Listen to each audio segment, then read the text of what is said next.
네, 행부 반갑습니다. 오늘은 김인만 부동산 경제연구소 운영하고 계시는 김인만 소장님 모셨습니다. 선생님 반갑습니다. 안녕하세요, 김인만입니다. 반갑습니다.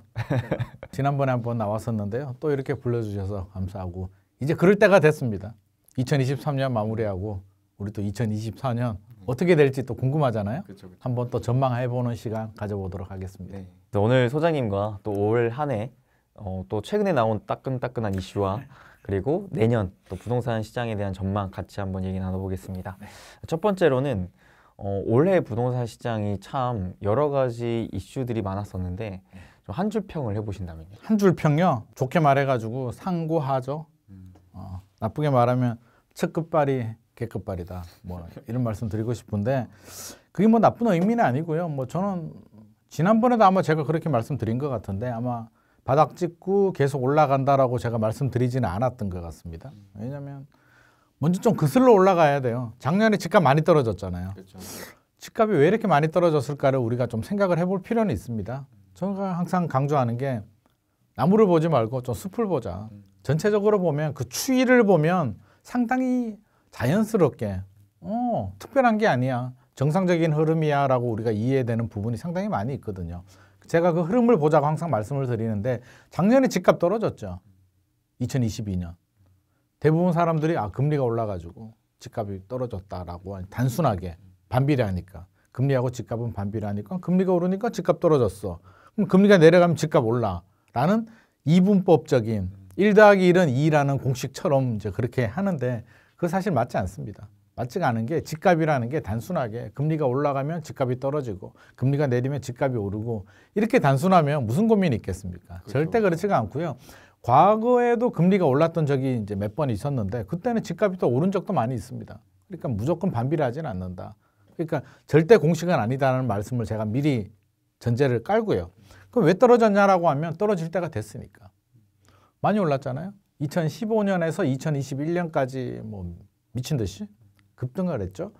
좀 더 거슬러 올라가면 또 조정기도 있었습니다. 2009년도, 2008년, 2009년도에 글로벌 금융위기 오고 2012년, 13년까지는 좀 힘들었어요. 힘든 시기를 지나고 다시 상승장이 와서 열심히 2015년에서 2021년 열심히 달렸고 조정될 때가 됐는데 그 트리거가 이제 금리 역할을 한 거잖아요. 금리가 올라도 너무 많이 올랐다. 1년 만에 한국은행이 3.5%, 미국이 뭐 5. 몇 %까지 올랐잖아요. 지금 2%포인트 정도 이상 벌어졌는데 지금 생각해 보면 3.5% 어때요? 조금 힘들지. 그렇죠. 힘은 드는데 우리가 죽을 정도는 아니잖아요. 맞아요. 그냥 힘들어. 근데 작년 여름 정도만 하더라도 뭐라고 얘기를 했냐면 3% 넘어가면 대한민국 경제 버티지 못해. 라는 이야기를 했거든요.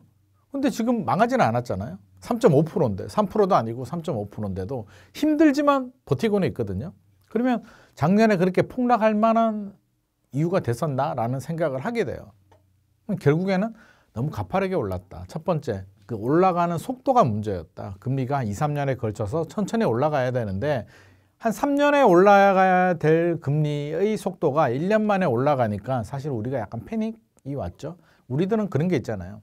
항상 예상을 하고 예측을 하게 되는데 그 범위를 벗어나게 되면 굉장히 당황하게 되죠. 그렇죠. 시험을 칠 때 선생님이 이런 문제를 낼 거야 정도. 그래 한 20문제 중에 내가 모르는 문제가 2문제 나올 수가 있지 정도를 생각을 하는데 10문제를 내가 이해를 못하겠어. 그럼 이제 멘붕이 옵니다. 그러면 아는 문제 10문제도 풀지 못해요. 이게 당황하니까 어떻게 해야 될지를 몰라요. 그러면 아는 문제까지도 망쳐버리거든요. 그게 예측 범주를 벗어나 버리게 되면 우리는 패닉이라는 게 옵니다. 금리 올라갈 줄 알았잖아요. 근데 이렇게 올라갈 줄은 몰랐지. 저는 2022년에는 한 2%, 2023년에 3% 정도, 2024년 되면 이제 3%대에서 멈추지 않을까 했는데 2022년에 다 올라 버렸잖아요.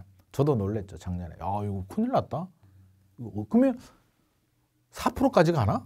라는 생각까지도 하게 되잖아요. 그게 작년 상황이었고 또 하나의 변수가 이제 전세. 전세가 작년에 추풍낙엽처럼 떨어지잖아요. 사실 그 변동률 추이를 보면 매매보다 전세가 더 떨어집니다. 전세가 왜 떨어졌냐면 집값 같은 경우는 이게 메커니즘이 달라요. 가격 형성의 메커니즘이 다른 게 매매 가격은 어떻게 결정이 되냐면 집주인, 집을 팔려는 매도자, 집을 사려는 매수자 간의 줄다리기 게임이잖아요. 내가 좀 더 올려 받을래. 따라갈까 말까? 따라가면 가격이 오르고 나 안 따라갈래 라고 해서 관망으로 가면 집주인이 호가를 내리죠. 근데 서로가 따라가기 싫어. 따라가는 순간 손해를 보거든요. 손해라는 표현이 그렇지만 매수자가 지면 돈을 올려줘야 되고요. 매도자가 지면 집값을 내려줘야 돼요. 가격을. 서로가 이게 원하지 않는, 이게 몇백이 아니라 몇천만 원, 몇 억씩 왔다 갔다 했기 때문에 팽팽한 줄다리기를 하는 게임이에요. 그게 매매 시장인데 그러면 변수들이 많죠. 단순히 금리가 올랐다고 해서 집주인이 무조건 집어 던지느냐. 그러진 않잖아요. 일단 기다려 볼 수도 있고 이게 어떤 상황인지 모르니까 매수자들도 마찬가지죠. 뭐 금리가 올랐다 내렸다고 해가지고 산다 안 산다 쉽게 결정할 문제는 아닙니다. 부동산 정책도 봐야 되고요. 그동안 얼마나 올랐는지, 버블이 생겼는지, 호재가 있는지, 뭐 전세가율은 어떻게 되는지를 다 따져봐야 되는데 전세 시장은 그렇지가 않아요. 줄다리기가 아니고 그냥 실수요자 시장입니다. 계산기 두들겨가지고 유리한 대로 갑니다. 작년은 금리가 대출이자가 2배가 올라요. 전세대출이자가. 야, 예를 들어서 내가 한 50만 원 내고 있었는데 100만 원이 되는 겁니다. 갑자기 1년 만에. 내가 사용해야 될 돈은 딱 정해져 있고 월급도 사실 2배가 오르는 게 말이 안 되잖아요. 지출 수입이 딱 정해져 있는 상황에서 갑자기 지출이 예상 외의 지출이 늘어나는 겁니다. 그럼 어떻게 해야 될까요? 또 계산기를 두들겨 보죠. 야, 어떻게 해야 되지? 그러면 지역을 옮기든가. 근데 작년 같은 경우는 월세가 보니까 그동안 월세는 비싸라는 생각을 가지고 있었는데 대출이자가 2배 오르다 보니 야, 월세가 유리한데? 사람들이 월세로 갑니다. 월세 가격은 오르고 전세 가격은 떨어집니다. 쭉쭉쭉 떨어지죠. 그래서 전세가 떨어지니까 매매 가격은 더 떨어지게 되죠. 왜? 전세는 매매 가격을 밀어 올리기도 하고 버팀목 역할을 해주는데 작년 같은 건 이제 역전세가 생깁니다. 역전세가 뭐냐면 전세 가격이 떨어져요. 떨어지면 집주인이 이제 반환을 해줘야 되잖아요. 무이자 대출이란 말이에요. 전세는 세입자한테 빌려가지고 만기가 되면 빌린 돈을 갚아줘야 되는데 나는 5억을 빌렸는데 이게 4억으로 떨어진 거예요. 그러면 새로운 세입자한테 받을 돈은 4억이다. 그러니까 새로운 대출을 받을 사람한테는 4억밖에 못 받는 거예요. 나는 5억을 반환해 줘야 되는데 1억이 부족하죠. 돈이 없네? 우리가 통장에 몇 억씩 이렇게 두고 있는 사람이 몇 명이나 되겠냐고요. 세입자한테 돈을 받아도 원래는 보관하고 있다가 그대로 돌려줘야 되지만 현실은 그렇지가 않잖아요. 집 살 때 전세 끼고 다 사버리게 되고 그렇죠. 돈이 없잖아요. 그게 역전세입니다. 그럼 역전세가 생기면 세입자가 어떻게 할까요? 그래, 네 사정을 보니 충분히 이해가 된다. 그러면 전세 가격이 회복될 때까지 내가 기다려줄게. 라는 세입자가 몇 명이나 될까요? 거의 없죠. 없습니다. 세입자는 무슨 소리 하는 거야? 내 돈 빨리 달라고 난리가 납니다. 친구한테 돈 빌려줬는데 갚을 날짜가 됐는데 친구가 안 갚아주면 기다려줍니까? 난리가 나잖아요. 야, 빨리 돈 안 갚어? 친한 친구 사이에도 고성이 오가는데 생전 듣도 보지도 못한 집주인한테 이해를 해준다? 있을 수가 없습니다. 한두 푼도 아니고요. 한두 푼도 아니고 내 전재산인데 얼마나 불안합니까? 내용 증명 보내고 전화하고 이제 달다 볶습니다. 집주인 입장에서는 미치고 환장합니다. 아니 이거를 당연히 줘야 되는 걸 알겠는데 이 돈을 제가 예를 1억을 뒀지 서울 같은 경우는 몇 억씩 떨어졌거든요. 그렇죠. 아니 몇 천만 원이야 신용대출을 받아서 주는데 이게 몇 억을 어디서 구입을 하지? 집을 팔아야 돼? 결국에는 그렇게 파는 분들이 늘어납니다. 그래서 작년 12월만 하더라도 10월, 11월, 12월 서울 아파트 거래량이 뭐 600개, 700개, 800건이었잖아요. 서울이 아파트가 180만 원 정도 되는데 아예 올스톱인데 그 중에 거래가 되는 게 이제 그런 물건입니다. 그다음 또 뭐 상속되는 뭐 부모님 돌아가시면 우리 보통 금매로 팔잖아요. 형제끼리 분쟁도 생기고 상속세도 내야 되니까 팔아버린다. 이런 매물들 몇 개가 나오면서 이제 거래가 된 겁니다. 그래서 작년은 전세가 급락을 하게 되고 예측하기 어려운 범주 내로 금리가 변동이 되다 보니 패닉이 왔다. 쭉쭉 떨어지죠. 작년 12월 둔천주공 올림픽파크 포레요. 그게 사실은 굉장히 좋거든요. 지금 생각해 보니까 했어야 되나? 당연히 했어야죠. 전용 84가 13억대 일반 분양가 나왔잖아요. 놀랍지 않으세요? 13억대면 최근에 뭐 경기도 광명이나 어지간하면 12억, 13억 나오잖아요. 이문 뉴타운 가더라도. 아니 둔천주공하고 비교가 되나요? 둔천주공은 올림픽공원 옆에 지하철 역세권에 12,000세대 대단지 브랜드 아파트인데 그게 13억이라고? 지금 같으면 아마 100대 1 나올 겁니다. 근데 작년에는 미계약으로 갔단 말이에요. 패닉이 오니까 야 이거 더 떨어질 것 같아. 안 돼, 안 돼. 라는 분위기. 이게 둔촌주공이 그 분위기를 보여줍니다. 미분양이 급증하죠. 이런 분위기에 누가 분양을 받냐고. 미분양이 1년 만에 작년 1월이 2만 1,000호 정도였는데 2022년 12월이 6만 8천호까지 갔고요. 올해 1월, 2023년 1월이 7만 5천호까지 늘어나거든요. 난리가 납니다. 이제 PF 대출이 문제가 되죠. 건설사들이 프로젝트 파이낸싱을 일으켜서 사업을 하는데 이게 미분양이 나면 다 부실이거든요. 금융권으로 불똥이 튑니다. 야 이거 안 되겠다. 정부가 개입을 합니다. 그래서 1.3 대책이 나옵니다. 강남 3구, 용산구 빼고 모든 규제 지역을 풀어주고 전매 제한, 실거주 의무 다 풀어줄 테니까 야 제발 좀 경착륙은 막아야 돼. 큰일 났어. 라고 합니다. 자 그러면 규제는 풀렸죠. 다행히 금리는 멈춥니다. 미국도 멈추니까 한국은행도 멈춰요. 가만히 생각해 보니 야 집값은 고점 대비 한 30% 떨어졌거든요. 70% 수준까지 내려왔죠. 자 집값은 30%? 보통 우리가 30% 정도 조정이 되면 거의 뭐 바닥이라고 우리가 일반적으로 간주를 하거든요. 집값은 바닥 수준까지 왔어. 규제는 풀렸네? 금리는 멈췄네? 더 이상 금리 안 올라갈 것 같아. 계산기 두들겨 보니 부담스러운데 죽을 정도는 아니거든요. 아 이거 사도 되겠다. 이제 필요한 실수요자들이 움츠려 있던 실수요자들이 집을 사기 시작합니다. 거래량이 늘어나죠. 1월, 2월, 3월, 4월 거래량이 늘어납니다. 거래량이 늘어나면 당연히 상승 거래가 늘어나겠죠. 금매가 소화가 되니까. 금매물이 엄청나게 많았던 게 아니에요. 그럼 집값이 10억짜리가 7억으로 떨어졌다가 7억 1천, 7억 2천, 7억 5천, 8억, 최근에는 거의 8억 5천, 9억까지 올라왔습니다. 하반기 넘어가니까. 자, 9억까지라고 한번 예상을 해보자고요. 9억까지 올라갔어요. 자, 이제 매수자들이 또 고민을 합니다. 가만히 있어봐. 10억짜리가 7억으로 떨어졌을 때는 규제도 풀리고, 아 그래, 뭐 세금 내고, 대출이자 내고, 취득세 내고, 그래, 내가 좀 벌 수는 있을 것 같은데, 10억, 고점이 10억인데 지금 9억까지 왔단 말이에요. 야, 내가 9억에 사서 생각을 해보자고요.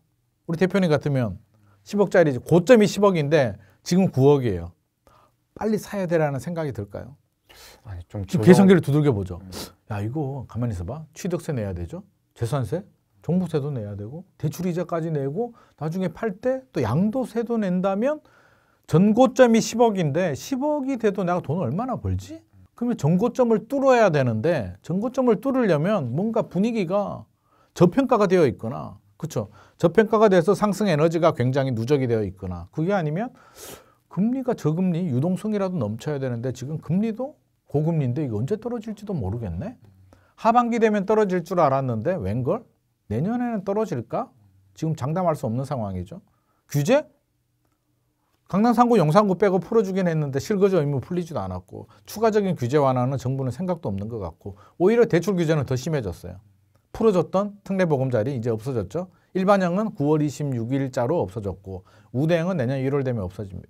50년 만기 상품도 없어졌어요. 50년 만기가 이제 한도를 늘려주는 효과가 나오잖아요. 없어졌어. 은근슬쩍 정부에서 규제를 살짝 합니다. 야, 더 이상 올라가면 안 돼. 라는 브레이크를 잡아줘요. 추가 상승에 대한 기대감이 낮아지죠. 매수자들은 관망으로 돌았습니다. 이게 좀 아닌 것 같아? 조금 기다려보자. 매수자들은 관망이 되고 그럼 집주인들은 마음도 똑같습니다. 시장을 보는 관점은 추가 상승에 대한 기대감이 낮아요. 야 이거 7억으로 떨어졌을 때는 내가 도저히 이 가격은 못 팔겠는데 자 9억 정도면 1억 정도 차이인데 잘해야 10억까지 갈 것 같긴 한데 당장 팔아야 된다면 지금 좀 파는 게 낫지 않을까? 매물을 내놓습니다. 단 금매로 내놓지는 않아요. 매수자들도 7억은 그래도 한 8억 정도만 돼도 살 생각이 있는 사람들이 있습니다. 근데 9억에 사고 싶지는 않아요. 근데 집주인들은 9억 1천, 9억 2천에 내놓습니다. 살짝 올려가지고 거래가 안 되죠. 그러니까 매물이 늘어납니다. 그러니까 매물이 늘어난다는 뉴스가 나오는 게 그래서 늘어난 거예요.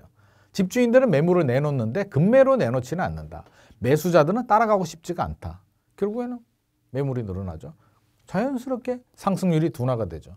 진짜 필요한 사람, 자금력이 되고 필요한 사람들이 사야 되는데 상반기에 상당 부분 샀다 또 그나마. 그러면 하반기 되면서 상승폭이 굉장히 둔화되는 흐름을 보이고 있는 게 이런 상황이고 전세는 또 달라요. 이게 매매하고 전세가 작년은 동시에 떨어졌잖아요. 오히려 전세가 더 떨어졌는데 올 하반기 되고 추석 지나면서 또 전세는 또 반대 양상이 벌어집니다. 매매는 주춤하잖아요. 앞서서 제가 설명드렸듯이. 자, 다시 전세 생각을 해보자고요. 세입자 입장에서는 어차피 집주인한테 빌려주고 만기 되면 돌려받는 돈이잖아요.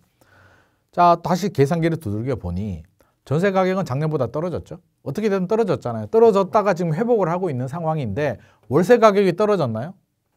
올랐죠. 월세는 오히려 올랐어요. 이제 계산기를 두들겨 보니 이제는 월세보다 전세가 유리한 거예요. 그러네요. 그러면 월세로 갔던 전세 수요자들이 아파트 전세 시장으로 유입이 됩니다.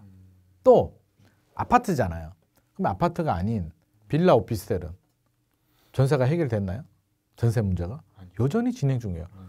최근 뉴스 계속 나오잖아요. 전세 사기, 깡통 전세. 최근에 책도 나왔더라고요. 전세 사기 당하신 분이 이제 책을 썼는데 저는 굉장히 공감되더라고요. 그 책을 보니까 우리는 왜 사기 당하지? 조금 더 꼼꼼하게 알아보면 예방할 수 있지 않을까라는 지극히 이론적인 얘기를 하는데 그 책을 보면 자, 월세 한 30만 원짜리인데 아까워요. 전세로 알아봐요. 근데 내가 찾는 물건들은 바로바로 나가버려요. 몇 년 전에. 그래서 그분이 큰아버지가 공인중개사였다고 하더라고요. 처음에는 물어보죠. 큰아버지 이거 괜찮아요? 야, 이거 하지 마. 위험해. 하지 마, 하지 마. 그리고 선순위 근저당이 있으면 위험해. 알려줬답니다. 몇 번 알려줬는데 계속 물어볼 수는 없잖아요. 그리고 알아보니까 선순위 근저당이 없는 빌라를 찾지를 못하는 거예요. 이론적으로는 큰아버지 말이 맞는데 그런 물건이 현장에 없는 거예요. 찾을 수가 없다 보니 결국에는 마음에 드는 물건을 찾았는데 계속 물어보기도 미안하고 중개사는 괜찮다라고 하고 근저당이 있음에도 불구하고 안전하다. 선순위 최우선 변제가 된다라고 하니 믿고 계약을 했는데 결국 사기가 돼버리는 거거든요. 빌라 오피스텔은 지금 또 진행 중입니다. 그러면 자, 빌라 오피스텔의 전세 수요자들이 선택할 수 있는 방법은 두 가지가 있죠. 월세로 가거나 차라리 그냥 안전한 대출을 받더라도 안전한 소형 아파트 시장으로 가죠. 그러면 소형 아파트 전세 수요가 또 늘어납니다. 그렇죠? 그러면 매매가 주춤하니까 매매 수요가 전세로도 돌아서고 월세 수요가 전세로도 오고 빌라 오피스텔에 있던 시장 수요자들이 또 아파트로 오고 아파트는 수요가 늘어나죠. 근데 아파트 입주 물량은 또 줄어들어요. 전세 물량은 줄어든단 말이에요. 한 26% 정도가 줄어들었어요. 작년보다. 수요는 늘어나는데 공급이 줄어드니까 아파트 가격이 올라가죠. 그래서 아파트 가격이 올라가는 겁니다. 제가 볼 때는 아파트 거의 역전세는 끝났다고 저는 보여집니다. 이제. 그러니까 매매하고 이제 조금 구분을 해야 되고 아파트 전세는 이제 올라갈 일만 남은 것 같습니다. 단 올 11월에 강남을 보자면 11월에 그런 질문 하시는 그거 궁금하지 않아요? 작년에 올 3월이었구나. 개포주공 4단지 재건축한 개포자의 프레지던스 3천 몇 세대죠? 입주하면서 이제 전세 가격이 많이 떨어졌잖아요. 네네. 8월에 원베일리가 있었고 반포에 11월에 개포주공 1단지 재건축한 DH 퍼스트 아이파크가 6,700세대가 입주합니다. 자, 6,700세대 물량이면 전세 가격이 더 떨어져야 되는데 왜 안 떨어지지? 작년에는 떨어지던 전세가 왜 안 떨어지는 거야? 좀 이상하지 않아요? 그러네요. 왜 안 떨어질까? 생각해보면 이것도 자연스러워요. 왜? 개포자의 프레지던스가 보통 우리 입주장을 6개월에서 8개월 전부터 이제 세입자로 구하거든요. 개포자의 프레지던스가 3월에 입주장입니다. 그러면 2022년 작년 8월부터 시작을 해요. 입주를. 그러면 8월 이전에 주변에 개포 지역의 새 아파트 전용 84 전세 가격이 얼마였느냐 보면 한 17억에서 18억 정도 했습니다. 전세 가격도 떨어지고 입주 물량도 나오니 얼마로 떨어지냐면 11억에서 13억까지 떨어져요. 떨어졌죠? 근데 그 후로 원베일리도 나오고 지금 또 이제 퍼스티어 1단지 하고 있잖아요. 올라가지 못하는데 지금 또 한 13억 정도 합니다. 13억, 14억 정도 시세가. 이게 더 이상 떨어질 데가 없어요. 이미 떨어져 있어요. 이미 떨어져 있는데 추가로 떨어질 여력은 없어요. 여기서 예를 들어서 13억에서 더 떨어져서 9억이 된다. 개포 전용 84 새 아파트 전세가 9억이 되면 나머지 지역은 그렇게 떨어질 수가 없는 거예요. 이게 각 지역마다 이게 가격이 있거든요. 그러니까 제 생각에는 6,700세대 퍼스트이어가 입주가 끝나는 내년 한 상반기 좀 지나서 한 4월, 5월 거의 하반기로 가면 아마 이게 거의 한 17억까지 올라갈 겁니다. 오히려. 그래서 앞으로 올라갈 일만 남았지 더 떨어지기는 현실적으로 어렵다. 그럼 전세는 우리가 올라가는 걸 좀 감안을 하고 여러 가지 준비를 좀 해야 될 것 같습니다. 야, 이거 한 큐에 올 한 해 정리가 싹 다 됐네요. 그렇죠. 지금이 딱 그런 상황입니다. 근데 소장님 최근에 사실 제가 봤을 때는 이 부동산 시장에서 가장 핫한 주제가 이 김포시를 편입을 하냐 이게 맞아요, 가장 맞아요. 핫한 것 같거든요. 이게 핫한 갑자기 핫해졌어요. 소장님께서 보셨을 때 이게 진짜 현실 가능성 있는 것인지 이게 좀 궁금하더라고요. 그러면 우리가 이렇게 좀 알아보죠. 현실 가능성이 있을 것인가? 그리고 현실 가능성이 있다면 어떤 영향을 줄 것인가? 네네. 이 두 가지로 좀 구분을 해서 알아봐야 되는데 먼저 현실 가능성을 보면 쉽지 않을 것 같습니다. 쉽지 않다면 이제 단계가 두 단계 산 고개로 따지면 산 고개 두 개를 넘어야 돼요. 이제 법안 제출을 합니다. 그러면 경기도지사의 승인은 필요 없어요. 도지사가 반대해도 가능합니다. 하지만 제가 산 두 개를 넘어야 된다고 했죠. 그 산이 뭐냐면 첫 번째 산은요. 주민 동의를 얻어야 돼요. 주민 동의. 그래서 저는 그래 김포시가 서울시가 되면 김포 주민들은 찬성하겠구나 그렇죠. 라고 생각했는데 저도 직업이 부동산이다 보니 집주인 입장에서 생각을 한 것 같아요. 최근 여론조사를 보니 김포 지역에서 반대가 60%입니다. 그래요? 이상하죠? 김포 지역에서 60%예요. 60%가 넘어요. 반대가. 이거 뭐지? 뭐지라는 생각이 들었는데 금방 해결이 됐습니다. 왜? 자, 집주인 50%, 세입자 50%라고 한다면 집주인은 서울시로 편입이 되면 집값이 올라가겠죠. 어떻게든 올라갑니다. 한 5% 정도 저는 보는데 집주인은 좋잖아요. 세입자 입장에서는 김포시로 편입이 돼서 부동산이 집값이 올라가면 내 집 마련의 꿈이 멀어지는데 세입자 입장에서는 좋아할까요? 안 좋아할까요? 매매 가격이 오르면 전세 가격도 같이 올라가는데 세입자 입장에서는 반대를 합니다. 반반 5대 5라고 본다면 세입자 5는 반대 여론이 굉장히 강해요. 그럼 집주인 5는 100% 찬성을 하느냐? 이게 또 정치적인 이슈와 맞물려 있잖아요. 내년 4월 총선을 앞두고 지금 대선 결과에서도 보듯이 우리가 양극화가 사회에서 정치, 경제 모든 게 양극화잖아요. 1번이냐 2번이냐가 딱 갈려지잖아요. 반반 거의. 그러면 야당을 지금 여당이 추진하고 있단 말이에요. 그러면 야당 지지자들 중에 상당 부분은 약간 거부감을 느낄 수도 있죠. 그래서 제가 볼 때는 반대가 60% 정도 나오는 것 같습니다.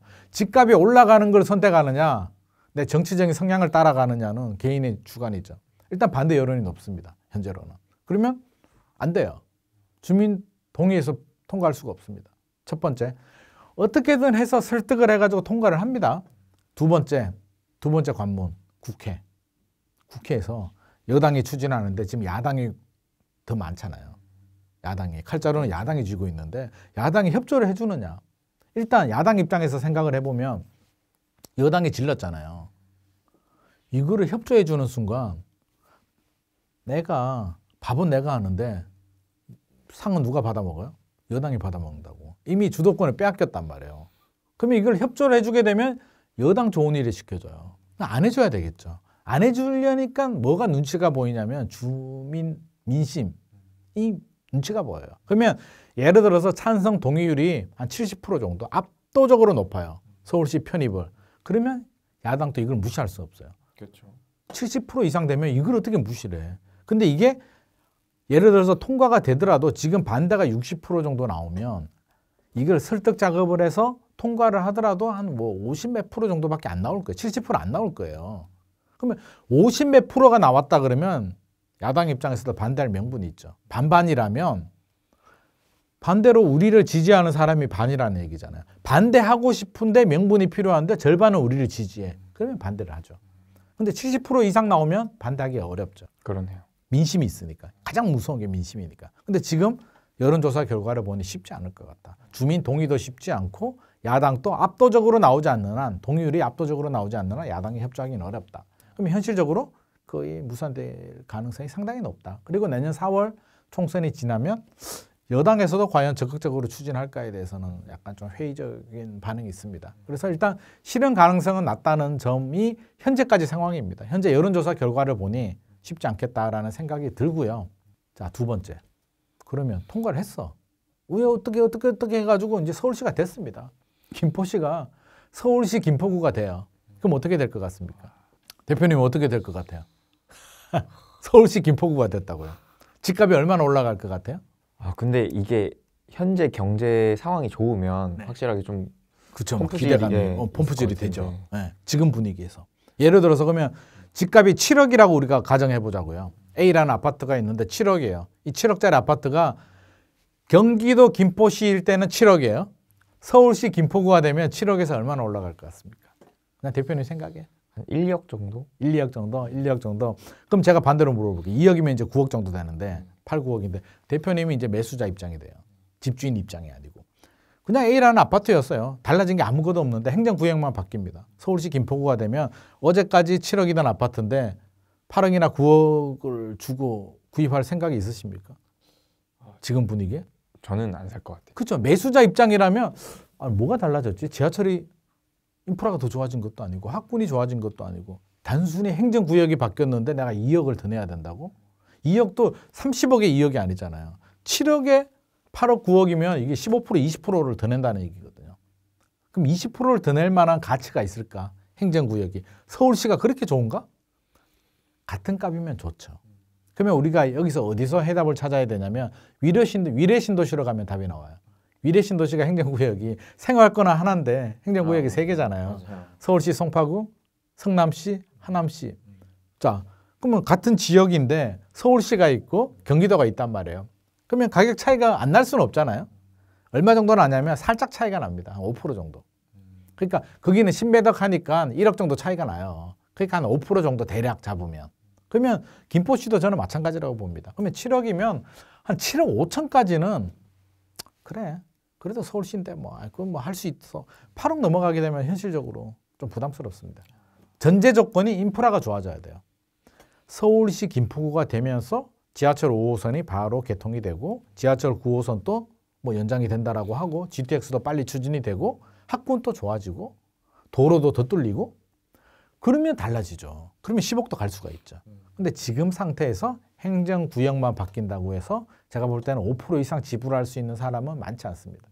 그러면 10억 내고 다른 데 가지. 그렇죠. 선택지가 많아지거든요. 그래서 우리가 바라볼 때는 항상 역지사지해봐라. 내가 매수자 입장이라면 얼마나 지불할 수 있을까. 그리고 생각해보면 서울은 25개 구가 있습니다. 많아요. 강남 3구, 강남 4구, 강동구, 마용성 다 좋아요. 그런 거 빼고 서울에서도 이제 차이가 있잖아요. 서울시 행정구역 중에 예를 들자면 우리 노도강이라고 하잖아요. 도봉구, 강북구, 중랑구, 관악구, 은평구 이런 데는 물론 경기도보다는 조금 비쌀 수도 있지만 판교 신도시보다 저렴하거든요. 경기도 판교, 과천보다 저렴해요. 왜 서울인데 저렴할까요? 그러니까 서울이 만능 열쇠가 될 수는 없다는 거예요. 그러니까 인서울이 모든 걸 해결해 주지 않습니다. 왜 인서울이 좋으냐면 인구 밀집도가 높고 인프라가 좋고 교통, 학교, 생활, 문화 모든 인프라가 좋기 때문에 서울이 좋은 거지 그 서울 이름이 중요한 게 아니라고요. 그러니까 김포시도 이름만 바뀌는 거는 제가 볼 때는 5% 정도 효과다. 결국에는 인프라가 좋아져야 된다. 근데 인프라가 언제 좋아질까요? 오히려 지하철 5호선이 더 늦어질 수도 있다는 이야기가 있습니다. 왜? 김포시에서 돈을 얼마 내야 되는데 서울시가 되면 이게 또 복잡해지더라고요. 계산이 또 다시 해야 됩니다. 자금이. 그러니까 이게 여러 가지 복잡한 문제들이 있기 때문에 쉽지 않습니다. 진짜. 그래서 현실적으로는 산이 한 3개 정도 있다. 그래서 이건 좀 냉정해져야 된다. 우리가 막 흥분해가지고 2018년, 19년 같았으면 어차피 집값 올라가잖아요. 올라가는데 집값 올라갈 때는요. 동네에 주민센터가 생겨도 이게 개발호재라 그러거든요. 야, 주민센터 생겨, 마을회관 생겨, 수영장 생겨 이런 것도 개발호재라고 집값이 올라가요. 그러니까 올라갈 때는 이 서울시가 되면 진짜 호가 한 2, 3억 올라갈 수 있습니다. 근데 지금 같은 오히려 추석 지나고 매매 시장이 약간 좀 둔화되는 이런 흐름에서 이 호재 때문에 3억 정도를 추가 지불하고 김포시가 서울시가 된다고 해서 구입할 사람은 많지 않다라고 저는 생각을 합니다. 확실히 주식시장도 그런 게 시장이 좋으면은 호재에 더 민감하게 그렇죠, 반응하고. 그렇죠. 그게 사람 심리입니다. 네. 기대감. 우리가 기대감에 사고 기대감에 팔잖아요. 기대감 이게 지하철도요. 착공 들어가잖아요. 펜스 치고 막 공사 들어가잖아요. 그럼 마음이 어때요? 막 좋아질 것 같아. 지금 GTX 보면 답 나와요. 지금 난리가 났거든요. 동탄, 파주, 운정. 내년에 2024년에 GTX 개통이 돼. 우리도 이제 드디어 역세권에 강남을 20분에 갈 수 있어. 막 흥분합니다. 가격이 막 올라가요. 근데 제가 볼 때는 지금이 거의 고점일 가능성이 높습니다. 왜냐하면 막상 개통되고 나면 미래 가치가 이제 현재 가치로 전환되거든요. 이미 끝났어요. 더 좋아질 게 뭐가 있지? 이미 개통했는데. 그럼 여기서 이미 선반영이 됐단 말이에요. 지하철 9호선 개통될 때 2009년도였나요? 지하철 9호선이 이제 강서구로 연장이 돼요. 가양동 이런 데로. 개통되기 전에 집값이 막 올라갑니다. 축축축축. 개통되고 나니까 스탑. 끝. 멈춰버려요. 왜? 그냥 그까지 이미 다 반영이 됐으니까. 제가 볼 땐 GTX도 어느 정도 지금 가격을 잘 봐야 된다. 그래서 지나치게 오버슈팅이 됐는지는 우리가 좀 냉정하게. 항상 머리는 좀 차가워야 돼요. 가슴은 뜨거워도 되지만 머리는 좀 차가워야 되는데 계산을 해야 되는데 제가 하나 팁을 알려드리면 기준이 있어야 되잖아요. 천장 효과라고 하는데 뭐 동탄 예를 들면은요. 동탄이 얼마까지 올라갈 수 있을 것 같습니까? 좋아지면 GTX가 개통이 되면 기준을 그 가격의 기준을 잡지 말고 지역을 기준을 잡으면 동탄 위에 있는 지역이 어디죠? 광교 신도시잖아요. 네. 광교가 좋으냐 동탄이 좋으냐 그러면 그걸 지역을 뭐 어떤 뭐 분쟁을 시키자는 게 아니라 객관적으로 보면 입지적으로 일단 서울이 강남이 광교가 더 가까워요. 10km 정도 더 가깝고 그럼 광교에 지하철이 없느냐? 신분당선이 있습니다. 신분당선 타면 강남까지 한 2, 30분이면 가요. GTX가 요금이 더 비싸요. 그리고 지금 수서까지밖에 안 가잖아요. 삼성동은 2028년에 개통 예정입니다. 강남역도 아니고.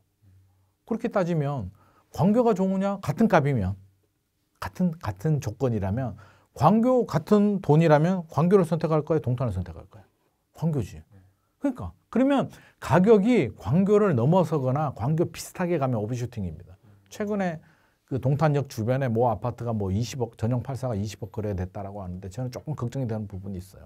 아 이게 20억이면 차라리 저 같으면 서울 마포에 마레프 사거든요.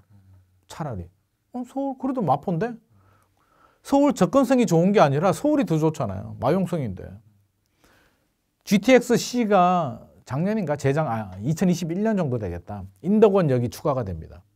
그러니까 인덕원 주변에 아파트가 난리가 납니다. 거기 이제 뭐 아파트가 A라는 아파트가 있는데 분양가가 5억 7천 정도 했었거든요. 전체적으로 올랐으니까 5억 7천에 2배 정도 오르면 11억, 12억 정도는 이해가 됩니다. 다 올랐으니까 올라가는 건 맞는데 이 아파트가 얼마까지 올라가냐면 16억 5천인가 거의 17억 가까이 올라갑니다. 3배 정도? 지하철 호재 때문에요. 예, 더 올라가지. 그러니까 시장 또 좋았고 아까 우리 이야기했잖아요. 상승장에 개발 호재까지 붙으니까 기대감이 폭발을 하는 거죠. 그러면서 생각을 해보자고. 그때 서울 마포에 새 아파트가 얼마 정도 했느냐. 17억 정도면 마레프 급매물 살 수 있었거든요. 마포의 새 아파트도. 그럼 뭘 선택할래? 당연히 마포가 낫지. GTX 타고 뭐하러 서울 가냐고요. 그냥 서울에 사면 되지. 강남을 못 사더라도 강남 외 지역들은 살 수 있단 말이에요. 노량진 뉴타운을 살 수도 있고. 그러면 그게 오버슈팅이에요. 그러니까 나보다 더 좋은 지역의 천장을 보시고 거기에 너무 근접했다라고 하면 그건 오버슈팅입니다. 그러면 동탄이 냉정하게 말합니다. 제가 뭐 사실 욕먹을 수도 있지만 동탄이 광교보다 높아지기는 어렵고요. 그럼 광교는 판교보다 높아지기는 어렵습니다. 판교가 서울 더 가깝잖아요. 같은 신분당선이잖아요. 그러면 판교는 누구를 넘어서기 어려울까요? 잠실 넘어서기 어렵습니다. 그렇죠. 한강변에 서울인데 강남 3구인데요. 그럼 잠실은 누구를 못 넘습니까? 강남을 넘지 못해요. 강남 뭐 개포도 좋잖아요. 그럼 개포는 누구를 못 넘습니까? 같은 강남이라도 반포를 넘지 못하죠. 한강변을 어떻게 넘습니까? 그럼 반포는 누구를 또 못 넘어요? 같은 한강변인데 압구정이 땅이 더 좋거든요. 풍수지리적으로도. 재건축만 되면 압구정이 반포를 넘었습니다. 각 지역에 맞는 이런 천장 효과가 있단 말이에요. 그래서 항상 비교를 하면서 좀 접근을 해야 된다. 그러면 압구정은 누구보다?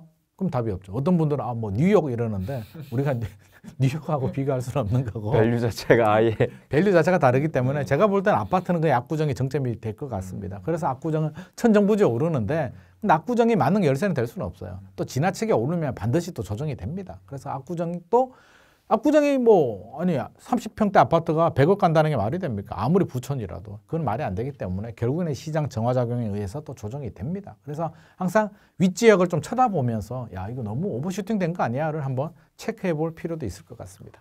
네, 소장님 근데 이게 그럼 사실상 서울시 편입하는 것도 어렵고 편입한다고 해도 큰 뭔가 반사 수익을 입을 그럼요. 수 있는 게 없는데 네. 지금 뭐 구리시도 그렇고 왜 이렇게까지 서울 편입한다라고 하는 걸까요?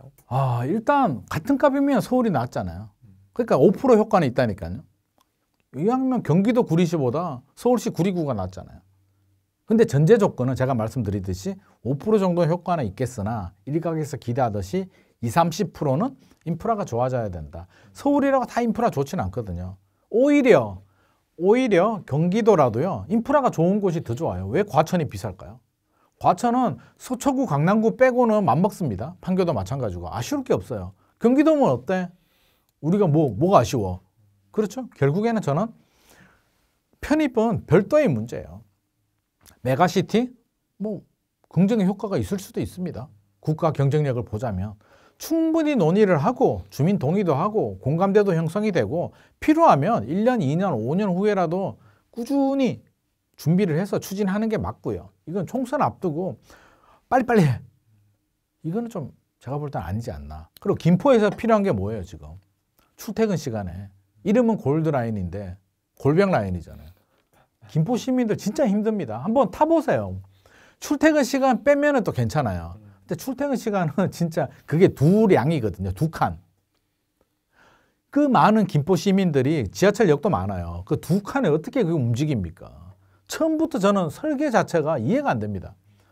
차라리 4칸이나 6칸 정도로 설계를 하고 뭐 예산이 부족하면 2칸으로 운행을 하다가 차츰차츰 늘리면 되는데 역 자체를 2칸으로 만들었어요. 2량으로. 예산이 부족하다는 이유만으로. 이런 예산은요. 무리하더라도 좀 인프라 예산은 미리 늘려놔야 돼요. 차라리 그냥 보도블록 좀 더 깔지 말고 해놔야 되는데 이제 2량밖에 안 됩니다. 이거는. 진짜 답이 없어요. 그러니까 이게 풀지 못하는 숙제인데 처음부터 설계 자체도 저는 걸려먹었다. 예산은 이런 데 쓰라고 있는 거지. 엉뚱한 걸 아끼고 써야 될 때는 안 쓰니까 김포 시민들만 죽어나잖아요. 그러니까 김포 시민들 사실 김포가 직장이 뭐 여의도나 광화문 이런 쪽에 많이 있잖아요. 집값이 비싸니까 전세 가격이 비싸니까 어떻게 보면 약간 밀려서 김포까지 왔단 말이에요. 그러면 이분들이 출퇴근할 수 있게 만들어줘야죠. 인프라를 구축해 주는 건 우리 사회적 책무란 말이에요. 정부, 여당, 야당 모두 다 똑같습니다. 지자체장도 그렇고 최우선으로 지하철 5호선도 좀 빨리 좀 추진해야 되고요. 물론 지금 인천하고 이제 약간 역 때문에 좀 분쟁이 있긴 하지만 빨리 중재를 하든지 뭐 어떻게 해서 9호선도 5호선 빨리 하고 저는 지하철 9호선도 저 개인적인 바람은 9호선도 좀 연장해 주자. 그리고 좀 자주 양을 늘려가지고 좀 하면 좀 보면 되지 않을까. GTX-D도 좀 빨리 하고 하면 김포 시민들 살만하지 않겠습니까? 그러면 서울 안 가도 돼요. 인프라 좋아지면 사실 서울 부럽지 않습니다. 그럼 서울 뭐하러 갑니까 그걸. 그냥 필요하면 가면 되는 거니까 김포에 필요한 건 행정구역보다도 저는 인프라 확충이다. 특히 교통.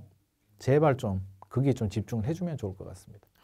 네, 그럼 소장님께서는 내년 부동산 시장은 어떻게 전망하고 계신지도 이게 궁금하거든요. 이게 진짜 민감한 이슈이기도 하고요. 말 잘못하면 욕먹고 딱 욕먹기 좋은 이슈인데 왜 우리가 미래를 모르니까.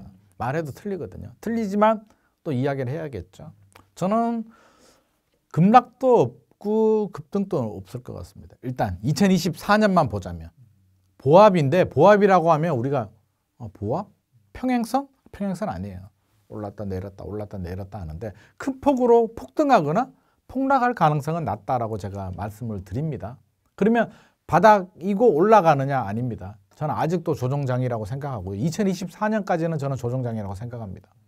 왜 그렇게 생각하냐면 일단 뭐 여러 가지 이유가 있는데 첫 번째는 상승을 집값 항상 올라갈 수는 없잖아요. 우리가 마라톤을 비유하자면 42.195 뛰고 하루 쉬고 있는데 야, 너 하루 쉬었으니까 다시 뛰어.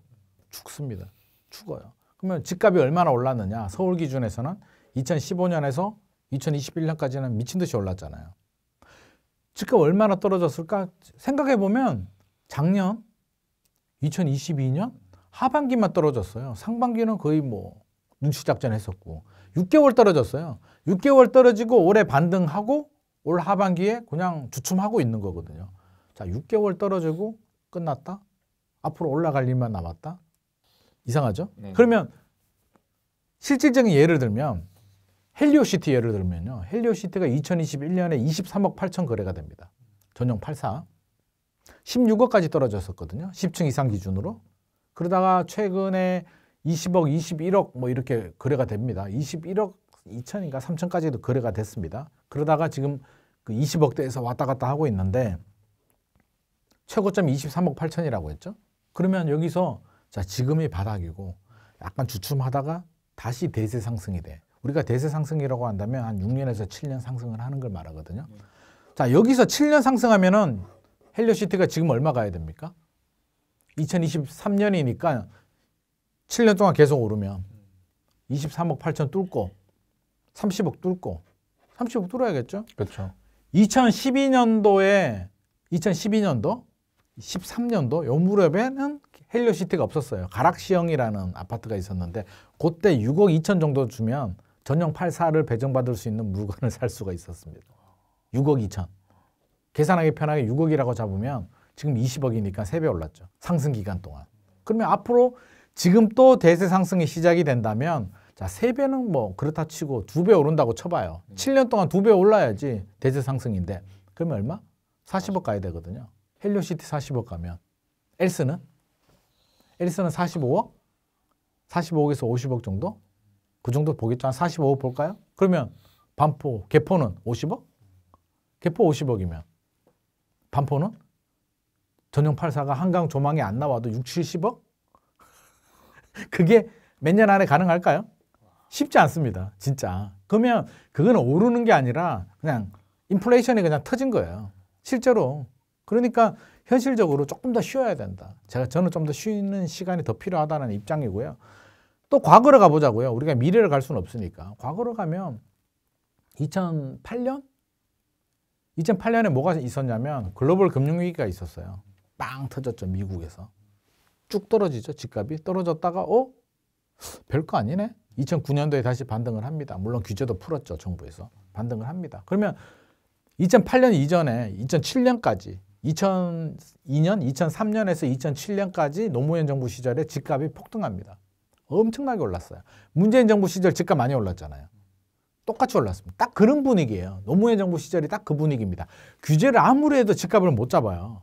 문재인 정부 때 그랬잖아요. 26번, 27번 규제를 하고도 집값 못 잡았잖아요. 똑같습니다. 똑같다가 그때는 글로벌 금융위기, 서프라임 모기지론이 터지면서 집값이 꺾였다가 반등을 했고 지금은 작년에 미국에서 기준금리를 미친 듯이 오르니까 떨어졌다가 반등을 합니다. 요까지는 똑같아요. 그러면 2009년도 이후에 어떻게 됐는지를 보면 되잖아요. 그럼 2009년도 이후에 어떻게 됐을까? 2009년 하반기부터 2011년, 12년도까지는 좀 오를만 하면 떨어지고 좀 오를만 하면 떨어지고가 반복이 돼요. 보합. 제가 말하는 보합이 이런 겁니다. 그러면 왜 올랐다가 내렸다가 하느냐면 그때 뭐가 있었냐면 대출 규제. 그때는 DSR은 없습니다. DTI가 있었는데 MB 정부 시절에 DTI를 한시적으로 풀어줘요. 집값이 떨어지면. 한시적으로 풀어주면 어떻게 될까요? 우리 특례보금자리 같은 거라고 생각하시면 돼요. 풀어주면 살짝 올라가죠. 수요가 유입이 되니까. 올라가요. 올라가니까 이거 너무 올랐네? 한시적을 또 살짝 막습니다. 이번 특례보금자리 막은 것처럼. 막으니까 어떻게 돼요? 또 살짝 꺾여요. 꺾이다 보니까 정부에서 가만히 보다가 이거 좀 너무 꺾이나? 너무 떨어지나? 또 살짝 풀어줘요. 그럼 또 살짝 올라가요. 그게 두세 번 반복이 되거든요. 그러다가 2011년 3월인가 아마 한계가 도달합니다. 이제 내성이 생긴 거예요. 풀어줬는데 반등을 잘 안 해. 근데 반등 안 하면 어떻게 되나요? 그러면 더 강한 규제를 풀어줬어야 되는데 DTI를 다시 적용합니다. 그러니까 집값이 2012년도 폭락을 해요. 개포주공이 지금 퍼스트의 아파트 있잖아요. DH 퍼스트의 아이파크가 그 당시 개포주공 1단지였는데 개포주공 1단지가 2010년도에 10억, 11억 하다가 2011년도에 8억 2천까지 떨어졌었고요. 2012년도에 5억 7천까지 떨어지거든요. 2년 만에 반토막이 납니다. 그 정도로 무섭게 떨어져요. 그러니까 2013년도 박근혜 정부 때 어떻게 합니까? 야, 안 되겠다. 빚내서 집사. 그래서 양도세 특례가 나오게 되고 취득세 연구 인하가 나오고 이제 파격적인 규제가 나오는데 사실은 MB 때 많이 풀어주긴 했습니다. 우리 규제지역, 그때도 규제지역이 있었거든요. 투기 과열지구, 투기 지역이 있었는데 그거 보면 약간 힌트를 얻을 수가 있어요. 강남 빼고 나머지 규제지역들은 언제 풀어줬냐면 2009년도에 풀어줍니다. 근데 남겨뒀어요. 서초구, 강남구는. 그거 언제 풀어줬을까요? 2011년도에 풀어줍니다. 2년 걸렸어요. 풀어줬는데도 집값이 더 떨어지니까 나머지 규제들, 대출 규제 더 풀어주게 되고 나중에는 양도세 특례라고 해서 지금 집 사면 5년 동안 양도세 안 받을게까지 나오거든요. 그러면서 끝났거든요. 그러면 앞으로도 지금 뭘 남겨뒀나요? 강남 3구, 용산구 남겨뒀잖아요. 네. 왜 남겨뒀을까요? 제가 볼 때는 요게 풀리는지를 언제 풀리는지를 빨리 봐야 된다는 거죠. 근데 이게 지금 안 풀렸잖아요. 그럼 아직 바닥 끝난 거 아니에요. 조정장 끝난 거 아니에요. 아무것도 안 나왔잖아요. 이 정도 가지고 끝나고 다시 대세 상승으로 넘어가진 않습니다. 조금 더 길게 본다면 저는 그래서 2024년은 그냥 조금 더 내리면 아마 정부가 또 살짝 풀 겁니다. 너무 많이 내려왔다 싶으면 그럼 또 살짝 반등을 할 거예요. 그럼 2024년은 이런 흐름 좀 떨어졌다가 규제를 풀면 좀 반등하는 이 정도 흐름을 보일 거고요. 이게 폭락이나 폭등까지는 가지 않을 것 같습니다. 2024년만 보자면. 특히 4월 총선이 있잖아요. 총선 앞두고 여당이든 정부든 간에 어떻게 뭘 원할 것 같아요? 최대한 안정화를. 그렇죠. 안정을 원하죠. 집값이 폭등하면 어떻게 돼요? 민심이 안 좋아지잖아. 그렇죠. 난리가 나잖아요. 문재인 정부가 욕먹은 게 그거 아니에요. 결국 부동산이잖아요. 집값 폭등하니까. 너 뭐 하는 거야? 집 잡는다며. 집값도 못 잡고 뭐 하는 거야? 라고 욕을 엄청 먹잖아요. 폭등하게 되면 망칩니다. 총선 망쳐요. 그럼 절대 폭등하게 내버려 두지 않습니다. 그래서 저는 그 대출도 50년 만기도 살짝 묶고 지금 관리 들어가는 게 바로 그런 이유고 반대로 떨어져도 난리가 나잖아요. 떨어지면 미분양 폭증하게 되고 또 PF 대출 문제가 되고 국가 경제, 금융 시스템이 흔들리니까 그것도 안 돼. 그러면 금리는 동결로 가겠죠. 그렇죠. 지금 주요 변수가 금리거든요. 가장 중요한데 제가 볼 때는 한국은행 입장에서도 선택의 여지는 없습니다. 무조건 동결이에요. 동결이 최선입니다. 안 올리면 다행이에요. 안 올리면 다행이고 내년 3월 빠르면 3월 아니면 한 5월 정도에 살짝 미국이 내릴 수도 있다라는 이야기가 나오는데 설사 미국이 0.25 내리더라도요. 한국은행은 못 내립니다. 지금 또 2%포인트 차이가 벌어져 있는데 미국이 살짝 내린다고 해서 동반 내린다는 거는 현실적으로 어렵습니다. 그렇죠. 그냥 갈 겁니다. 미국이 더 내리지 않나. 0.5, 0.75 정도 내리면 한국은행이 또 0.25 정도 내리지만 총선 지나고. 제가 볼 때는 제가 한국은행 총재라도 굳이 중립기관의 한국은행이 그걸 개입을 해서 금리를 올리고 내리고 물론 경제가 폭망해가지고 난리가 나요. 지금 이거는 부동산의 문제가 아니라 대한민국 망하게 생겼어. IMF 외환 위기 같은 게 오잖아요. 자금이 빠져나가 난리가 났어. 그러면 금리 내리겠죠. 근데 그런 상황은 아닌 이상은 동결이 최선입니다. 그럼 금리 동결되면 어떤 마음이 들어요? 매수자, 매도자 입장에서 야, 금리가 좀 내려야 내가 희망이라도 가지고 집을 한번 사볼까 용기라도 내는데 야 금리 동결이면 뭐가 달라지는 거야. 일단 기다려봐. 관망이 짙어지겠죠. 집주인 때 마찬가지고요. 그렇다면 적어도 내년 4월까지는 제가 볼 때는 특별한 변화를 기대하기는 어렵습니다. 변화가 있다는 얘기는 큰 이벤트가 생겼다는 얘기니까 그건 안 좋은 얘기고요. 일단 4월까지는 그냥 지금 같은 흐름 이어질 그냥 약보합세 정도 이어질 가능성이 높고 그게 지속이 되면 총선 지나고 규제를 너무 많이 내려왔다 싶으면 규제를 살짝 풀 거고요. 대출 규제, 특례보금자리나 아니면 그런 거. 뭐 신혼부부 특례는 나오잖아요. 대출. 그거는 나오는데 그런 반응을 보면서 더 떨어졌다 싶으면 살짝 풀어줄 수도 있고 아니다 싶으면 유지를 합니다. 살짝 풀어주면 또 반등을 하겠죠. 그러면 내년 하반기는 또 살짝 반등할 수도 있습니다만 그 반등이 대세 상승은 아니다. 반드시 지나가야 될 과정, 바닥의 시그널은 아직 나오지 않았기 때문에 2024년은 이 정도. 그럼 2025년이나 6년 정도에 한 번은 지나가야 되는 관문. 바닥은 한번 지나가야만 아파야 돼요. 저는 좀 이런 말씀 드리면 좀 그렇지만 와야 된다고 봐요. 더블딥 우리 바닥이라고 하잖아요. 그냥 그래 빨리 와. 그냥 난 빨리 맞고 끝낼래. 저는 개인적으로는 좀 빨리 왔으면 좋겠습니다. 빨리 와서 우리 학교 다닐 때 요즘은 이제 그런 시대가 아닌데 제가 학교 다닐 때만 하더라도 체벌이 있었거든요. 매도 먼저 맞는 게 낫다. 그냥 문제 틀리면 맞아요. 그때는 왜 때렸는지 모르겠는데 아니 그렇게 나를 사랑했나? 내가 공부 잘하기를 그렇게 원했나? 아니 문제를 틀리면 선생님이 때려요. 이게 근데 때리는데 이제 친구들이 쭉 이렇게 진짜 요즘 학생들은 생각을 못할 일인데 엎드려 뻗쳐를 해요. 쭉 앞에 엎드려 뻗쳐하면 선생님이 때립니다. 탁탁탁 때리는데 제일 무서운 게 뭐냐면 제일 먼저 맞는 애가 제일 좋아요. 빨리 맞고 들어가서 그냥 웃고 있어. 나는 끝났으니까. 마지막에 맞는 애는 그 친구들이 맞는 소리를 듣잖아요. 그 공포감 때문에 실제로 맞고 나면 아픈 줄을 몰라요. 왜? 공포가 지나갔으니까. 그런 거거든요. 그러니까 공포가 문제이기 때문에 저는 바닥도 빨리 지나가면 좋겠고 두려워하지는 말자는 말씀 꼭 드려요. 왜? 반대로 해석하면 뭐예요? 더블딥이 왔다? 바닥이 왔다? 무슨 의미예요? 이제 끝났다? 오를 일만 남았네. 오를 일만 남았다. 저는 오히려 그게 해피해요.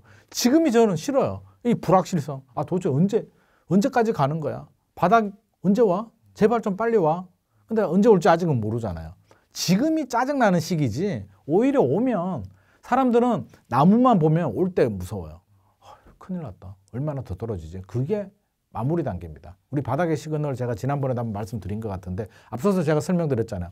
강남, 서초구 강남구 규제 지역이 풀리는지 좀 봐야 되고 대출 규제가 조금 더 파격적으로 풀리는지 봐야 되고 그래도 안 잡히면 양도세 특례 같은 거 5년간 양도세 면제 이런 카드가 나오면 사실은 거의 바닥에 온 겁니다.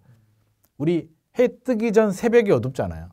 그때 불 밝히는 게 이런 규제들이거든요. 규제를 풀어주는 거거든요. 이런 규제가 풀어줄 때 이제 사람 성향에 따라 다르죠. 조금 공격적인 분들은 이런 시그널이 나올 때 들어가시는 분들이 있고 조금 더 위험 회피에 조금 더 이런 관리형 스타일은 조금 더 기다렸다가 연도로 따지면 2012년, 13년에 바닥일 때 들어가신 분들이 있고 조금 기다렸다가 거래량이 좀 늘어나면서 2014년, 15년에 들어가신 분들도 있거든요. 모두 다 괜찮습니다. 그러니까 그거는 개인의 선택의 문제고 그러니까 서두르지도 말고 초조해하지도 말자. 그런 말씀 제가 꼭 드립니다. 그러면 또 이런 그런 질문 하시려고 했죠. 그러면 지금 집을 사야 돼요, 말아야 돼요? 항상 묻는 질문. 그렇죠. 물으려고 했죠. 네. 네. 사야 될까 말아야 될까요? 지금 사시고 싶어요? 저는 솔직히 좀 더 기다리고 싶은 마음이에요. 이게 사람마다 다르거든요. 제가 기준을 말씀을 드리면 저는 부동산뿐만 아니라 우리 인생의 기준이라고 생각하는데 해야 되는 경우 있잖아요. 해야 된다? 사야 된다? 사야 되는 경우가 있죠. 있잖아요. 자금력이 되고 사야 돼. 결혼하는데 부모님이 도와주신대. 사래. 부모님, 야, 돈 줄 테니까 사. 아, 좀 떨어지는 거 신경 쓰지 마. 그냥 살다 보면 올라. 사. 기다려야 될까요? 사야 될까요? 아니, 돈 준다는데. 네. 사라는데. 아버지, 저는 기다릴래요. 바보 아니야? 주는데 왜 안 사? 그쵸? 네. 그리고 신부도 집 사서 차가 떼기서도 도와준대요. 서로 도와줘서 집 사재. 나 혼자만 반대. 그게 옳을까요? 사야 되죠. 애 교육, 애가 공부를 잘해요. 그럼 좋은 학군에 돈도 있어. 그럼 좋은 학군에 가서 좋은 환경을 만들어줘야 되는 게 부모의 의무잖아요. 당연히 해줘야지. 부자TV 유튜브를 보니 더블TV 와야 된다네? 아빠가 몇 년 있다가 집 살 테니까 기다려줘. 애는 이미 고등학교 끝납니다. 아빠, 내가 지금 필요할 때 이사를 가야지. 아빠 무슨 소리 하는 거예요? 아버지, 부자TV 보니까 좀 기다려래요. 그러면 아버지가 그러죠. 애야, 나 못 기다리겠다. 야, 나 이제 갈 때 다 됐어. 안 되잖아요. 해야 되는 분들은 하시면 됩니다. 할까 말까가 아니라 사야 되는 분들은 사세요. 또 반대로 사지 말아야 되는 분들 있잖아요. 돈이 하나도 없어. 5천만 원 있는데 무슨 아파트를 사요? 빌라밖에 못 사는데. 그렇죠? 레버리지? 뭐 유행했던 거 있잖아요. 한 사람은 담보대출 받고 혼인신고 안 하고 한 사람은 전세대출 받고 신용대출 받고 그거 지금 했어야 되나요? 안 되나요? 지금 그런 극단적인 레버리지를 하면 안 되잖아요. 그러니까 안 되는 거예요. 그거는. 안 되는 건 안 하면 돼요. 그럼 우리가 고민되는 게 살까 말까? 할까 말까? 뭐 그런 거잖아요. 네네. 그게 이제 고민이잖아요. 그 얘기는 뭐다? 해도 되고 안 해도 된다는 얘기잖아요. 자, 그러면 기준이 뭐냐면은 시장을 잘 읽어야 되는데 상승장이다. 조정장을 지나서 이제 상승장도 뭐 회복기가 있고 상승장이 있는데 어떻게든 바닥을 지나고 이제 상승장에 진입을 합니다. 7년 상승장으로 본다면 그게 뭐 이제 몇 년인지 봐야 되겠지만 어떻게든 거래량이 늘어나고 이제 최악의 상황은 벗어나고 정부가 이제 규제를 풀면서 마지막에 강남도 풀리고 뭐 그래서 거래량이 늘어나고 가격도 올라가요. 상승장이다라고 하면 하는 겁니다. 근데 판단했는데 상승장이 아니에요. 아직도 조정장이야. 하락장이야. 그러면 하지 마는 겁니다. 안 하는 거예요. 할까 말까의 기준은 그래서 우리가 시장 흐름을 냉정하게 숲을 정확히 봐야 돼요. 이게 하락장이냐 조정장이냐 회복장이냐 상승장이냐를 정확히 봐야 됩니다. 그러면 우리 생활에도 똑같아요. 할까 말까? 학생이 공부할까 말까? 해야지. 학생이 공부 안 하면 뭐 할 거야? 그렇죠? 나 일 열심히 할까 말까? 열심히 해야지. 당연히. 그렇죠? 하지 말까? 안 해도 되는 건 안 해야죠. 그렇죠? 나 마약 한번 해볼까? 그거 안 해야지. 그건 안 하는 거예요. 그러면 할까 말까는 뭐? 예를 들어서 내 친한 친구가 있는데 얘가 자꾸 버릇이 없는 것 같아. 그렇죠?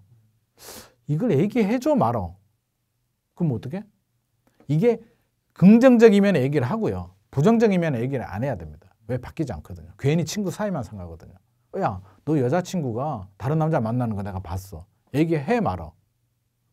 그거 안 하는 게 맞아요. 왜 그 사람 인생에 개입을 하냐고. 그건 부정적인 거잖아요. 그러니까 좋은 말, 칭찬이라든지 어떤 좋은 거. 아, 친구, 내가 참 좋아하는 친구인데 생일 선물 할까 말까 하는 거죠. 이게 좋은 거니까. 안 좋은 소리 할까 말까 안 하는 겁니다. 잔소리 할까 말까 안 하는 겁니다. 그러니까 똑같은 거예요. 집도 살까 말까? 상승장일 때는 사. 하락장일 때는 사지 마. 근데 하락장이라도 사야 돼. 사세요. 그러니까 모든 기준을 이렇게 좀 단순 명료하게 해야 되고, 그러면 우리는 시장 흐름을 읽는 능력을 키워야겠죠. 이게 상승장이냐 하락장이냐는 적어도 우리가 판단할 수 있는 능력은 빨리 좀 키워야 되고, 제가 충분히 좀 설명을 드렸다고 저는 생각을 합니다. 그래서 좀 고민되는 분들은 일단은 그래도 내년까지는 조주장이 이어질 것 같으니까. 그건 할까 말까잖아요. 네. 할까 말까라고 한다면 일단 지금 장은 아직 상승장으로 들어가지 않았다. 그렇죠. 그럼 조금 더 관망해도 되는 부분입니다. 근데 소장님 혹시 이제 뭐 좀 젊은 사람들 중에는 네. 당장 내 집이 없어요. 그럼 내년에 뭔가 내 집 마련을 하고 싶고, 혹은 뭐 청약이라도 하고 싶은데 이런 분들이 또 지금 금리 상황이 부담이란 말이죠. 부담이죠. 딱 이런 포지션에 있는 사람들은 어떤 식으로 전략을 좀 취해야 될까요? 일단 청약 같은 경우는요. 조건이 있잖아요. 청약이 좋은 내 집 마련의 기회잖아요. 계약금 10%만 내고 입주할 때까지 2, 3년의 시간은 벌 수가 있단 말이에요. 인플레이션 때문에 분양가가 중간에 살짝 조정이 될 수는 있지만 3년 후는 분양가 올라가 있을 가능성이 높죠. 그렇다면 청약을 하시는 게 좋은데 어디를 하냐면 좀 따져봐야 되는데, 저는 공공분양 있잖아요. 뉴홈 같은 거. 일단 가격이 저렴하게 나오고 입지가 좋은 것들 있잖아요. 3기 신도시. 이런 데는 저는 무조건 하시는 게 맞습니다. 신도시가 실패한 적이 없어요. 그러면 3기 신도시 사전 청약도 좋고요. 나중에 이제 본 청약 물량들이 나오잖아요. 지금은 이제 사전 청약이라고 하면 본 청약 하기 전에 미리 밑장 빼가지고 미리 좀 맛보기 보여주는 거잖아요. 미리 당첨권을 주는 거란 말이에요. 본 청약이 아마 2026년 정도에 본격적으로 이제 물량들이 쏟아져 나와요. 그때 혹시라도 부동산 시장 분위기가 안 좋아도 그런 거는 무조건 들어가야 됩니다. 무조건 청약. 그러니까 공공분양, 특히 3기 신도시 청약은 무조건 하자. 사전 청약, 12월에도 사전 청약 나오죠. 고양 창릉하고 좋은 데 많이 나오거든요. 한강, 이남 이런 데 나오는데 절대 놓치지 마시고 무조건 청약하십시오. 이런 건 시장 분위기 좋다 안 좋다 따지지 말고 이런 건 무조건 청약하시는 거고, 또 하나는 분양가 상한제가 적용되는 아파트들. 공공택지나 규제 지역들은 아직도 분양가 상한제가 적용이 되거든요. 분양가 상한제 적용되면 일단 주변 시세보다 15%에서 많게는 30% 정도 저렴합니다. 일단 먹고 들어가잖아요. 그렇죠? 그리고 가격이 천정부지 떨어지지 않아요. 우리가 생각해야 될 게, 가끔 이제 폭락을 말씀하시는 분들이 있는데 제가 말하는 조정하고 약간 결이 달라요. 자, 얼마가 떨어지냐면 일단 작년에 고점 대비 제가 한 30% 떨어졌다고 했잖아요. 그 정도면 많이 떨어졌어요. 그러면 자, 10억이 7억으로 떨어졌다가 9억 올랐죠? 올랐다 내렸다 하다가 2차 하락, 더블 딥이 오면 7억이나 6억 5천까지 떨어집니다. 그 정도 수준이에요. 그럼 고점 대비 30% 정도 떨어진 가격이라면 괜찮습니다. 그러니까 매매도 청약도 마찬가지고요. 분양가 상한제가 적용된 아파트 들어가면 좋고요. 그럼 매매도 기준을 정하자면 이거죠. 제가 세 가지 기준을 말씀을 드릴 텐데, 하나는 최고가 있잖아요. 요즘 그 실거래가 보는 앱들이 잘 나오잖아요. 최고가 확인할 수 있거든요. 최고가를 먼저 확인합니다. 최고가를 확인한 다음에 최고가 대비 70%, 0.7을 곱합니다. 그러면 가격이 나오죠. 그게 첫 번째 기준입니다. 그 정도 가격이 오면 들어가셔도 돼요. 혹시라도 내년이든 후내년이든 언제라도 고점 대비 70% 가격이면 들어가도 됩니다. 그러면 올 1월에 들어가신 분들 괜찮았어요. 물론 얼마나 올라가느냐는 뭐 실거주 목적으로 들어간다면 좀 기다릴 수가 있으니까 고점 대비 30%가 첫 번째 기준이 되고요. 두 번째는 2020년, 2021년에 버블이 좀 많이 생겼어요. 그렇죠? 그러면 2019년 하반기 정도 가격으로 다시 떨어지는 아파트들이 나올 수도 있거든요. 다시 하락이 온다면. 그러면 2019년 가격까지 왔느냐? 두 번째 기준. 세 번째 기준은 작년 10월, 아마 11월, 12월, 1월이 많이 떨어졌어요. 작년 11월, 12월, 올 1월, 2월까지 4개월 정도 거래량을 본 다음에 그 가격 정도.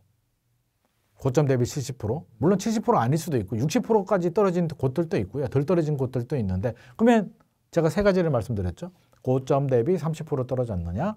2019년 하반기 가격까지 떨어졌느냐? 세 번째 1차 하락이라고 하는데 2022년 11월, 12월, 2023년 1월, 2월 가격을 딱딱딱 뽑은 다음에 그 가격 범주 안에 들어오는 수준이라면 저는 내 집 마련하셔도 된다고 생각합니다.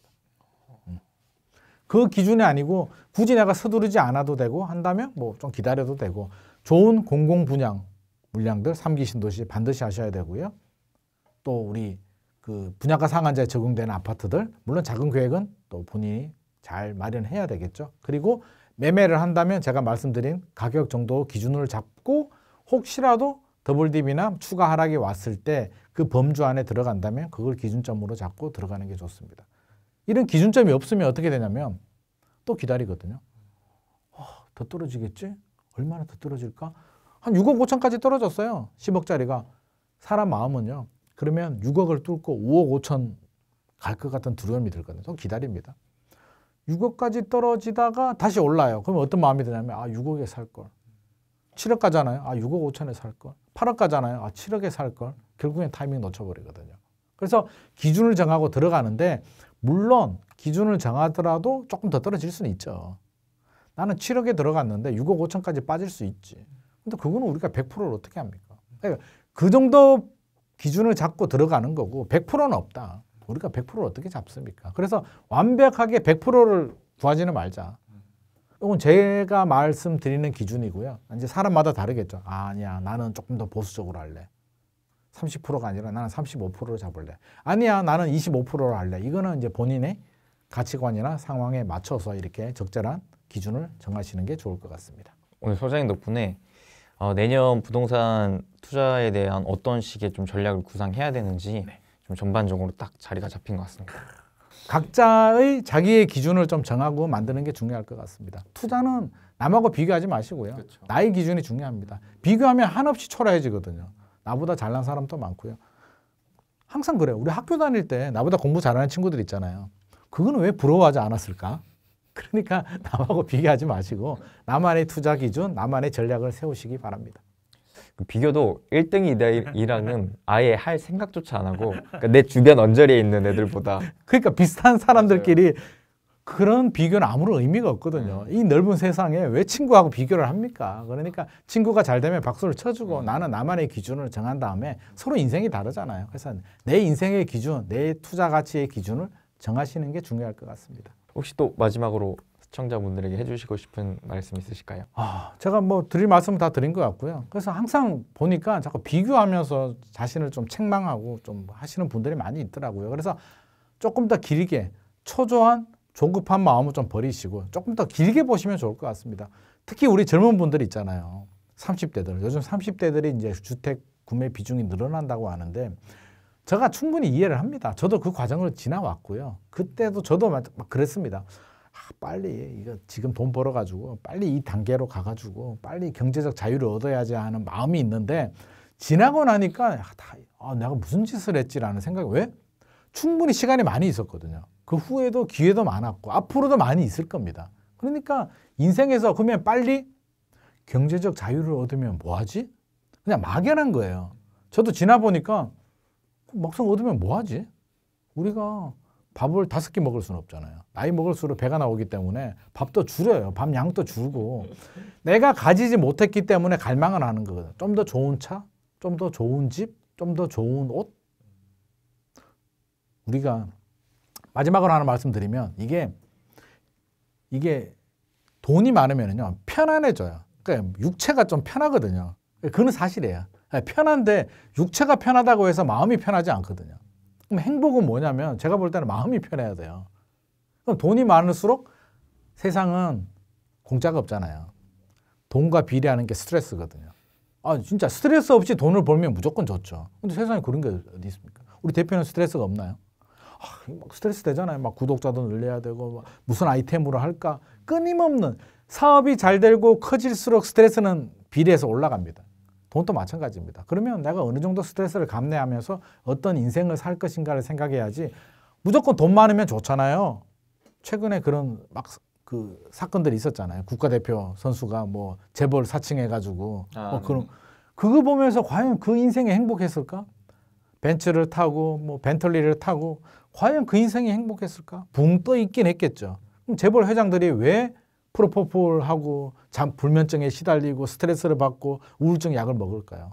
저는 결코 그게 행복한 삶은 아니라고 보여집니다. 그래서 나만의 기준, 항상 강조드리잖아요. 나만의 기준. 그건 사람마다 달라요.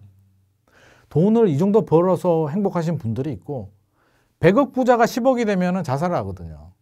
근데 1억이 있는 사람이 10억이 되면 너무 행복하거든요. 그러니까 그 10억의 절대 기준이 중요하지 않다는 거죠. 그러니까 한 걸음 한 걸음씩 우리가 올라가는, 만족을 하면서 내 인생에 차근차근 밟아가는, 저는 그런 탑이 중요한 거지 허황되게 너무 갑자기 이렇게 올라가는 탑은 무너질 수도 있습니다. 그래서 반드시 비교하지 말고 자기만의 기준 꼭 세우시기 바랍니다. 네, 오늘 이렇게 김인만 소장님 모시고 또 부동산 관련해서 다양한 인사이트 들어봤습니다. 여러분들의 투자에 또 최대한 활용해서 여러분들 올해 마무리와 또 내년에 또 부동산 투자에 대해서 전략 잘 수집하셔서 여러분들만의 기준대로 또 성공적인 투자들 쌓아가시는 여러분들 되시길 응원하겠습니다. 네, 그러면 함께 인사드리겠습니다. 여러분 행복 되세요.